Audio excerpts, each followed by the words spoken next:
Fellow citizens and residents, today is no ordinary day in the history of our beloved nation.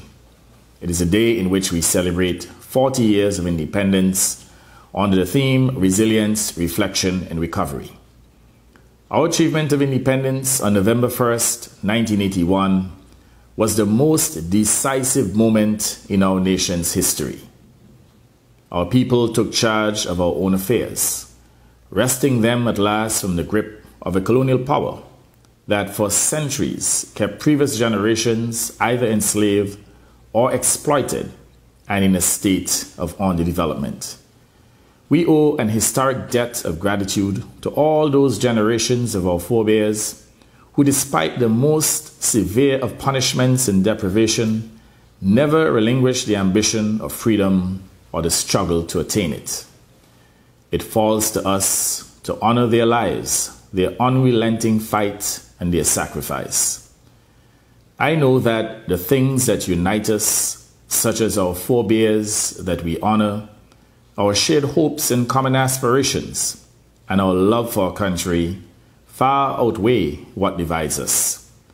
And so on this day, we reaffirm that despite our political persuasion and other differences, we are one nation under God. That whether we claim to be Antiguan or Barbudan or both, we are one nation, indivisible.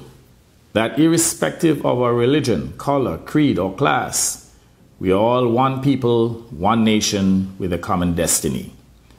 That is why today, with hands on our hearts, through the travail we now endure with the COVID-19 pandemic and any future trials we may face, we pledge ourselves to each other and to our common cause of continued freedom and the shared purpose of making prosperous our beloved country. Fellow citizens, our generation is obliged to record the struggles and the names of those who made possible our freedom, our rights, our capacity to make decisions about our own affairs, and our advancement. In this connection, I propose to request the Vice Chancellor of the University of the West Indies, in association with the Principal of the Five Islands campus and the Ministry of Education, to commission a textbook on the many struggles that brought our country from plantation slavery and colonialism to 40 years of national independence, and to inscribe within it the names of all who served in that noble quest. My government will fund this project, for in the words of the American philosopher George Santayana, those who cannot remember the past are condemned to repeat it. Our people must know from whence they came and should remain motivated by the resilience and successes of their forebears. I recognize that completing this textbook will require careful research over many months from a multiplicity of sources. Its compilation will not be overnight, but it will be an invaluable compendium for this generation and succeeding generations of our nation's story and the unrelenting efforts of all those heroes and heroines. They endured the shackles of slavery and colonialism, fought to give us and those generations that will follow us freedom of speech, of learning, of decision-making that we shall enjoy into perpetuity. The textbook must become essential reading in secondary schools, documenting the struggles and the conquests of our people. It must be part of our tribute to our forebears and a legacy to our descendants. Fellow citizens, over the last 40 years, our nation has made great strides despite the brain of vacuous partisan voices in our community who see nothing good in our country simply because no one trusted them to be responsible for our affairs. Our people have benefited from expanded national ownership of assets, and we now control the commanding heights of our country's economy. We own the majority shares in the sole petrol distribution company on the island, West Indies Oil Company, WEOC. We own the majority of banks in our country.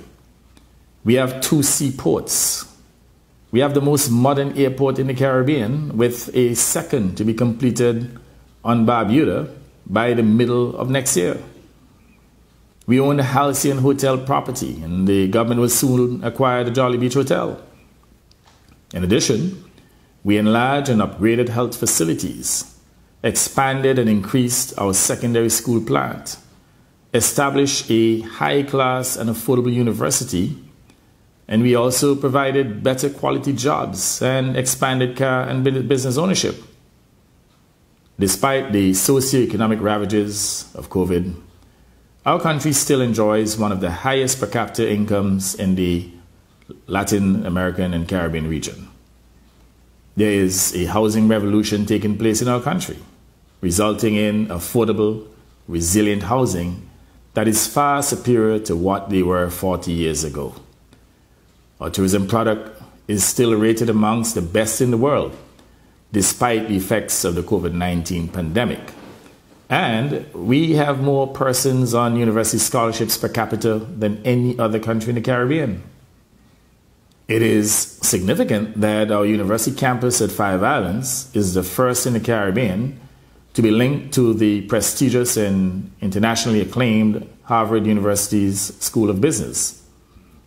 This achievement is the result of an initiative that, with our ambassador to the United States, Ronald Saunders, and I launched several years ago with the president of Harvard University as part of reparatory justice for slavery. It will be recalled that the Harvard Law School was the backbone of the university for decades. It was built on an endowment from Isaac Royale, whose fortune was made from brutal plantation slavery here in Antigua. Today, Antiguan and Barbudan students at Five Islands will benefit from learning and receiving certification from the Harvard Business School and the UE Five Islands campus. My government does not stop in its quest for reparatory justice for the benefit of our country and all its people, and we never will. These achievements of the last 40 years have been led by the Antigua and Barbuda Labour Party administration, which for 30 of those 40 years of our independence guided and administered the growth and development of our country in all its sectors. This is testimony that the Antigua and Barbuda Labour Party administrations have been largely responsible for the advancement of our state since independence. Over that period, the people of this country worked for our country, gratified to be free Antiguans and Barbudans, proud of our flag and our national anthem, and determined to make our country loved at home and respected abroad. In the last 18 months, the mettle of our people has been tested as we all endure the immense challenges that the COVID-19 pandemic inflicted upon us, as it did everywhere in the world. But the majority of our people stood up to it, none more so than our frontline workers, our doctors, nurses, hospital staff of all categories, our immigration and customs officers, our port workers, and the members of our police force. Our nation was and continues to be in a war, and these workers were the soldiers on the front line of the defense, putting their own lives on the line to protect the rest of us. These great people deserve our deepest respect and our gratitude, both of which I give to them on our collective behalf. The battle is not yet over. We thank the U.S. government for the second donation of Pfizer vaccines, which would contribute significantly to our reaching the inoculation of 70 to 80% of our population by the end of the year. Fellow citizens, there is no doubt that as a nation, we have faced no greater test of our capacity to manage our own affairs effectively and well than the test of the COVID-19 pandemic. You will recall that at the start of 2019, we were enjoying the most sustainable rates of economic growth and high economic growth that our nation had ever experienced. Through astute management of the economy and prudent investment in our productive and knowledge-based sectors, we're already on the course of unprecedented prosperity.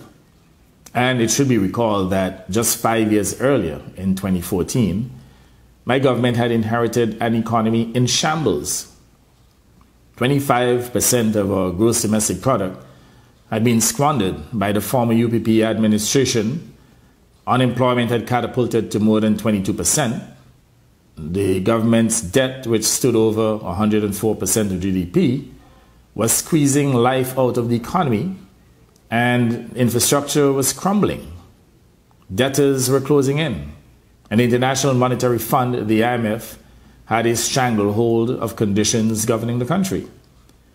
In less than 5 years, your government, your Labour Party administration, turned that situation around and rebuilt our economy and our finances rapidly. We repaid the UPP debt to the IMF ahead of time, freed our nation from its dictates, and invested it in creating new jobs and expanding our socio-economic infrastructure. The result was a buoyant economy, high employment, increased investment, and general improvement in prosperity.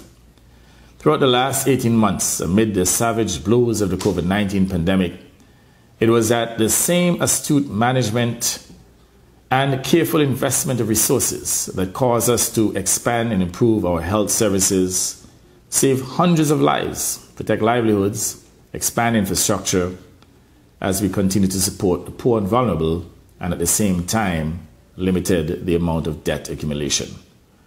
When this pandemic subsides, countries all over the world would have incurred unsustainable levels of debt that will cripple their capacity to rebuild.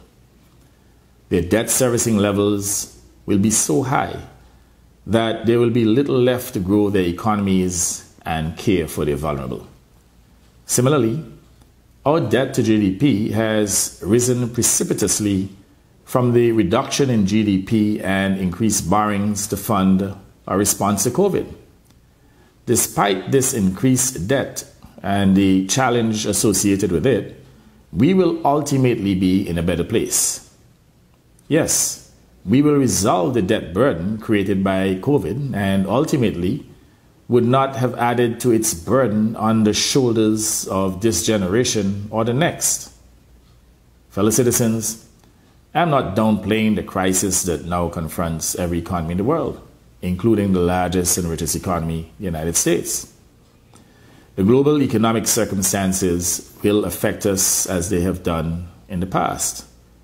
But your government has a proven track record of resilience, a history of turning adversity to opportunity, for successful financial management, and for implementing rapid recovery and rebuilding. We have already laid the foundation for yet another takeoff early next year, provided we inoculate 70 to 80% of our people by the end of this year, allowing tourism and investment to resume. The process of diversifying our economy is on the way in agriculture, fisheries, healthcare services, including stem cells therapy, transshipment, and logistics, special economic zones, digitalization, and new fintech, financial services, including virtual business assets. We are creating conditions for increased agriculture and fisheries production to improve food security and nutrition, while creating profitable business and more jobs. Part of this is the development of the medical cannabis industry, which after the delay caused by the COVID-19 pandemic is ready for mobilization. Our water challenges will be alleviated by the commissioning of 2 reverse osmosis plants within the next 90 days, and we will install a 3rd desalination plant by June of next year. We are expanding our telecommunications fiber network to open up rapid and wider broadband to attract new industries and to significantly improve the capacity of existing firms to utilize the internet to multiply the exportation of services and increase employment. We are also well into building out the network of fiber connections to homes at affordable prices. Objective is that every home should be able to have broadband internet connections to improve and expand access to knowledge and communication worldwide. I'm also very conscious that the greatest challenge confronting all humanity, especially small island countries such as ours, is climate change. That is why I am not in Antigua and Barbuda today, but in Glasgow at COP26, where the fate of our country may well hang in the balance. I am not sitting by folding my arms in fear or leaving it to powerful polluting countries to decide our future. I'm in Glasgow to stand up fearlessly for Antigua and Barbuda and all Antiguans and Barbudans in our quest for climate justice, especially at this time as we celebrate our status as an independent sovereign nation. My fellow citizens, the Reverend Martin Luther King Jr. observed that, and I quote, "The ultimate measure of a man is not where he stands in moments of comfort and convenience, but where he stands at times of challenge and controversy." End of quote. The Antigua and Barbuda Labour Party administration has successfully managed the economic and financial challenges of our country to overcome crises created by others. While others wrung their hands and gnashed their teeth over the calamity over which they presided, the Antigua and Barbuda Labour Party administration studiously, carefully, and wisely recovered and rebuilt our economy for the benefit of all. We have done it before, and we will certainly do it again. As we celebrate all that we have together achieved over the last 40 years of independence of our beloved country, we are determined to make the next 40 years even better and more prosperous for all. I wish you all a very happy 40th anniversary of our nation's independence as we reflect on the challenges and continue to soldier on resiliently towards a strong recovery. God bless you, and God bless our beloved Antigua and Barbuda.